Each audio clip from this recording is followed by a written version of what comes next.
દાહોદમાં ગઈકાલે પડેલા માવઠાના કારણે મોટા પાયે નુકસાન થયું છે। એપીએમસીમાં ખુલ્લામાં પડેલો માલ પલળી જતા લાખો રૂપિયાનું નુકસાન થયું છે। ખુલ્લામાં પડેલા માલની વ્યવસ્થા કરે તે પહેલા જ વરસાદ પડતા ખુલ્લામાં પડેલી તમામ જણસી તરબોળ થઈ ગઈ।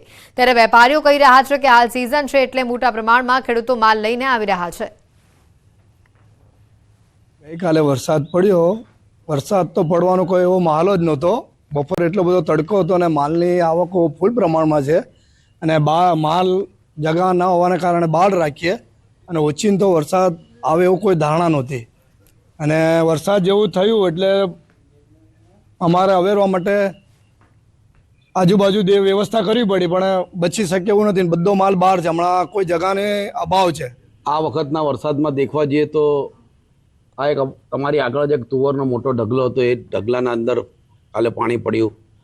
ચણા છે, તુવેર છે, ઘઉં છે, મકાઈ છે, ડાંગર છે, અનેક આવા પાકો જે માલો પડ્યા હોય ઊભા જે બહાર પડ્યા હોય તે બધા પલળી ગયા છે અને એમાં બહુ મોટું નુકસાન થયું છે। ગુજરાત રાજ્યમાં ગતરોજ સાયક્લોનિક સર્ક્યુલેશનની અસર જોવા મળી હતી। દાહોદ જિલ્લામાં પણ ગતરોજ જે અચાનક વરસાદ ખાબક્યો હતો અને અચાનક વરસાદ ખાબક્યો ત્યારે એપીએમસી દાહોદ ખાતે પણ મોટા પ્રમાણમાં નુકસાન થવા પામ્યું હતું। અત્યારે આપ આ જોઈ રહ્યા છો કે જે સોયાબીન છે, સોયાબીન જે ભરવાની કામગીરી ચાલી રહી છે। સોયાબીન ભરવાની કામગીરી વેપારીઓ દ્વારા સાવચેતીના ભાગરૂપે તમામ જે સોયાબીન ખુલ્લું છે તે ભરવાની કામગીરી ચાલુ કરી દીધી છે। આપણી સાથે અહીંયા વાઇસ ચેરમેન છે, તેમની સાથે વાતચીત કરીશું। શું નામ છે તમારું? હું APMC Dahod vice chairman Kailasbhai Khandelwal. આજ રોજ જે ગઈકાલે વરસાદ પડ્યો એના અંદર વેપારીઓનું માર્કેટમાં બહુ નુકસાન થઈ ગયું। કારણ શું છે કે માલની આવક ભરપૂર રહેવાથી ખેડૂતોને તાત્કાલિક ના કહી શકતા નથી। સમયના સાથે અથવા તો કુદરતના સામે માણસ પોતાની પરિસ્થિતિથી પડકાર ઝીલે છે અને એને પોતાનો વેપાર અને રોજગાર સાચવે પણ છે અને માલને પણ બચાવવાનો પ્રયત્ન કરે છે। બાકી તો કુદરતના હાથે એ પોતે થોડોક પામર તો છે જ। કહી શકાય કે જે આગાહી હતી અને આગાહીના પગલે વધુ વરસાદ પડવાના કારણે દાહોદ એપીએમસી ચેરમેન વાઇસ ચેરમેને જે કહ્યું તે પ્રમાણે અમુક જે માલ છે તે બહાર મૂકવો પડતો હોય છે અને વેપારી જણાવી રહ્યા છે કે અમુક જે વસ્તુ અમુક જે અનાજ હોય છે તે પરિસ્થિતિના હિસાબે બહાર મૂકવો પડતો હોય છે અને વરસાદ વરસ્યો ત્યારે અચાનક જ જે વરસાદના કારણે એપીએમસીમાં નુકસાન પણ થવા પામ્યું છે। સૌરભ ગેહલોત, ન્યૂઝ 18 ગુજરાતી, દાહોદ। ઇવનિંગ રિપોર્ટમાં અત્યારે ફક્ત આટલું જ। રજા આપશો, નમસ્કાર।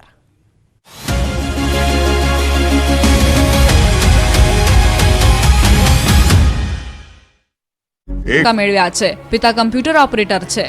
સામાન્ય પરિવારની એક દીકરી ધ્વની બારિયાએ 94% પરિણામ મેળવી પરિવારનું નામ રોશન કર્યું છે।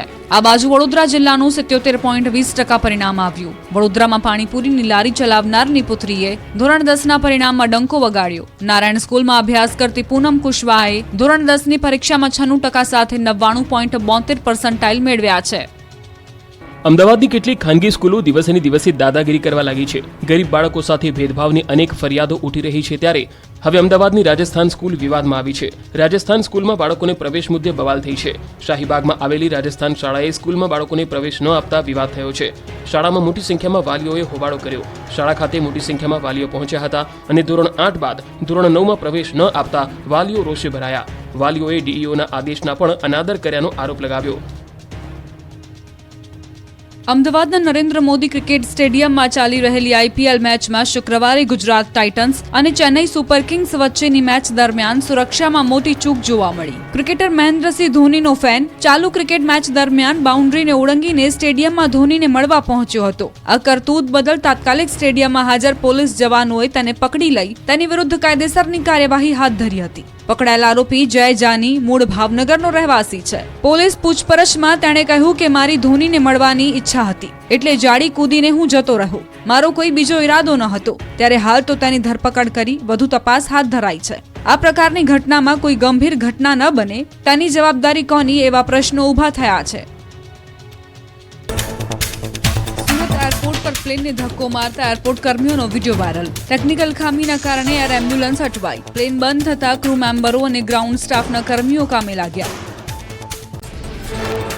મોરબીમાં પેલેસ્ટાઇનના ઝંડા સાથે યુવકોનો વિડીયો વાયરલ। બાઇકમાં ઝંડા લગાવી ફરતા યુવાનોનો વિડીયો સામે આવતા પોલીસે હાથ ધરી તપાસ। બાઇક નંબરની સિરીઝના આધારે મોરબીનો હોવાનું અનુમાન। જમ્મુ કાશ્મીરના પૂંચના મંડીમાં ભારે વરસાદ અને કરા પડતા બાગાયતી પાકોને નુકસાન. પહાડી વિસ્તારમાં સફરજન, પીકાનોટ, અખરોટ અને નાશપતી ફળોનો પાક નષ્ટ થયો. ખેડૂતોને આવ્યો રોવાનો વારો. તમિલનાડુના પુંગનુર અને ત્રિચીના અનેક વિસ્તારમાં વરસાદ. ભર ઉનાળે વરસાદ થતાં લોકોને ગરમીમાંથી આંશિક રાહત મળી. રસ્તા પર વરસાદી પાણી ભરાયા. ઉત્તરાખંડના રુદ્રપ્રયાગમાં સતત વરસાદ બાદ બદ્રીનાથ હાઈવે બ્લોક. રોડની બંને તરફ વાહનોની લાગી હતી લાંબી કતારો. પોલીસે તમામ વાહનોને સલામત રસ્તે ખસેડ્યા.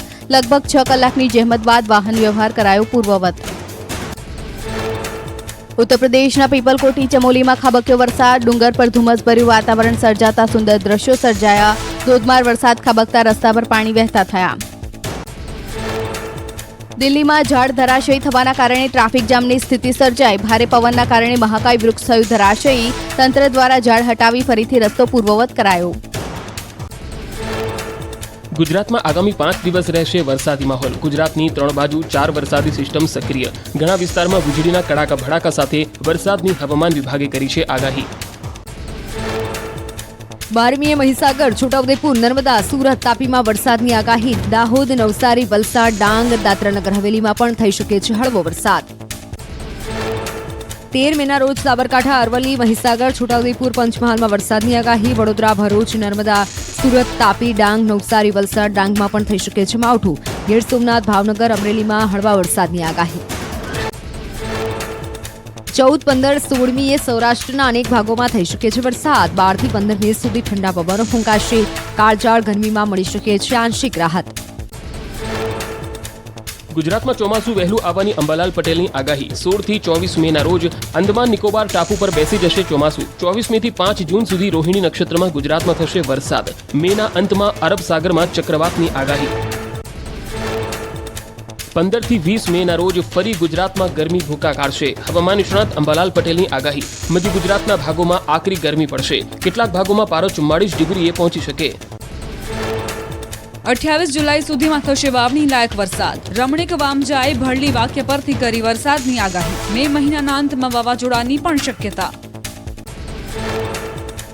કાળઝાળ ગરમીથી રાહત મેળવવા લોકોએ વોટર પાર્કમાં લગાવ્યા ધુબાકા. ગરમીનો પારો વધતા મહેસાણા વોટર પાર્કમાં ઉમટ્યા લોકો. ધોમધકતા તાપમાં લોકોએ વોટર પાર્કની અલગ અલગ રાઇડમાં લીધી ઠંડકની મજા. બનાસકાંઠાના ડીસામાં હાર્ટ એટેકથી યુવકનું મોત. માડકા ગામના યુવકને આવ્યો હાર્ટ એટેક. બસ સ્ટેશનમાં અચાનક ઢળી પડ્યા બાદ યુવકનું મોત. સુરેન્દ્રનગર લીંબડીના રોજાસર ગામે ફૂડ પોઈઝનિંગ. લગ્ન પ્રસંગમાં જમણવાર બાદ 25 થી વધુ લોકોને ફૂડ પોઈઝનિંગની અસર. તમામને સારવાર માટે ખસેડાયા. મહેસાણામાં નકલી જીરું અને વરિયાળીના કારોબારને લઈ એપીએમસી ચેરમેનનું નિવેદન. કહ્યું લેભાગુ તત્વોના કારણે ઊંઝા બદનામ થાય છે. આવા તત્વો સામે કડક કાર્યવાહીની કરી માંગ. વાઘોડિયાના કૌટુંબિક ગામમાં સ્મશાનનો સ્લેબ ધરાશાયી. સ્મશાનમાં સમારકામ સમયે સ્લેબ ધરાશાયી થતા લાગ્યા ભ્રષ્ટાચારના આક્ષેપ. હલકી ગુણવત્તાનું મટીરીયલ વપરાયું હોવાનો ગ્રામજનોનો આરોપ.